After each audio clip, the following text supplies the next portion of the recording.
এবার কাফনে মোড়ানো মরদেহের আড়ালে ঢাকা এলো ফেন্সিডিলের বড় চালান। আমার বলছে লাশ নিয়ে আসবো, তারপর তার মালপুর হয়েছে, মানে মালপুর হয়েছে আমি এটা বুঝছি না, আমি মরছি লাশে। তারপর ঢাকার দিকে আইসি, ঢাকার দিকে আইয়া স্যার এই কাহিনী স্যার। কুমিল্লা থেকে মরদেহ নিয়ে এই ফ্রিজিং গাড়িটি ঢাকার উদ্দেশ্যে ছেড়ে আসে রবিবার সকালে। বঙ্গবাজারে গোয়েন্দা পুলিশ গাড়িটিকে থামায়। জিজ্ঞাসাবাদে চালক জানায় গাড়িতে আছে 4টি মরদেহ। সন্দেহ হয় পুলিশের। তল্লাশি করে দেখা যায় কাফনে মোড়ানো 4টি মরদেহ ঠিকই আছে, কিন্তু সন্দেহ রয়েই যায়। তারপর কাফন খুলে দেখা যায় মরদেহের কোনো অস্তিত্বই নেই, বরং তার আদলে সাজানো আছে ফেন্সিডিলের বোতল। কি নিয়ে আসছো? ফেন্সিডিল। কতগুলো ফেন্সিডিল নিয়ে আসছো? 2000 ফেন্সিডিল নিয়ে আসছো। কোথা থেকে কিনছো এগুলা? ভারত থেকে ভারত থেকে কত করে কিনছো? 400। কত করে বিক্রি করবা?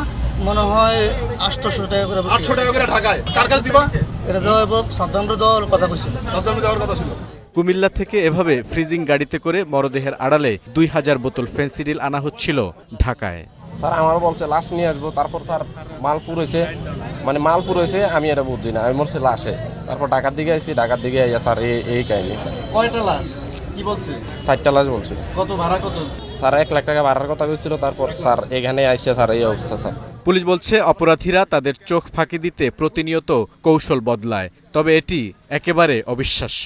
খুব বিস্ময়করভাবে দেখলাম একটা লাশ বহনকারী ফ্রিজিং ভ্যানের ভিতরে সেই মৃত লাশের মতো করে সেখানে সাদা কাপড়ে মোড়ানো বস্তার ভিতরে করে তারা ফেন্সিডিল নিয়ে আসতে যাচ্ছে। তার মানে মাদক ব্যবসায়ীরা এবং মাদকখোররা তারা নানা কৌশল অবলম্বন করে প্রতিনিয়ত দেশের বিভিন্ন বর্ডার থেকে এই মাদকের আইটেম, সেটা ফেন্সিডিল হোক, ইয়াবা হোক, গাঁজা হোক অথবা হিরোইন হোক, এগুলো সংগ্রহ করার চেষ্টা চালাচ্ছে।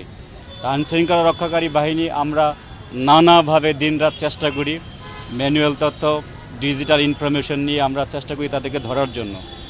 এই আমাদের দেশে যদি একবার মাদকগুলো ঢুকে যায় তাহলে সেগুলো তন্ন তন্ন করে একজন একজন করে লোকদেরকে তল্লাশি করে এটা বের করা খুবই কষ্টকর। আমাদের সীমান্ত রক্ষাকারী যারা আছেন তারা যথেষ্ট স্মার্ট এবং প্রযুক্তি নির্ভর। তারা যদি আরেকটু আন্তরিক হন, আরেকটু বিবেকবান হন, তাহলে তারা যদি একেবারে সাপ্লাই চেইনের মূল জায়গা থেকে এদেরকে বন্ধ করে দিতে পারেন, তাহলে দেশের অভ্যন্তরে এসে এই মিডল্যান্ডে তাদেরকে ধরতে আমাদের এত কষ্ট ব্যাগ পোহাতে হয় না। তো আমরা মাদক ব্যবসায়ী এবং মাদকের কারবারি যারা আছেন তাদের প্রতি জিরো টলারেন্স দেখিয়ে দিনে এবং রাত্রে আমাদের সর্বশক্তি নিয়ে আমরা চেষ্টা চালাচ্ছি, এবং সেই চেষ্টার একটা বলিষ্ঠ ফসল হলো এরকম লাশবাহী প্রিজন ভ্যানে একেবারে মৃতদেহের সাদা কাপড়ের ভিতর থেকে আমরা ফেন্সিডিল উদ্ধার করতে পেরেছি। এটা মনে করি ঢাকা মহানগর গোয়েন্দা পুলিশের একটা ভালো সাফল্য। আমাদের এই প্রচেষ্টা অব্যাহত থাকবে। ওই আপকামিংয়ের বর্ডারে কারা জড়িত আছে, এখানে কাদের কাছে ডিস্ট্রিবিউশন করা হবে, আমরা সবাইকেই গ্রেপ্তার করার জন্য চেষ্টা চালাবো। এদেরকে আমরা জিজ্ঞাসাবাদ করবো সেভাবে। গেল কয়েক মাসে চুয়াডাঙ্গা, বেনাপোল, কুমিল্লা সহ দেশের বিভিন্ন জেলা থেকে ঢাকায় নানান পন্থায় মাদকের চালান এসেছে। যদিও শেষ পর্যন্ত আইনশৃঙ্খলা বাহিনীর হাতে তাদের কৌশল ধরাও পড়েছে। বুলবুল রেজা, ডিবিসি নিউজ, ঢাকা।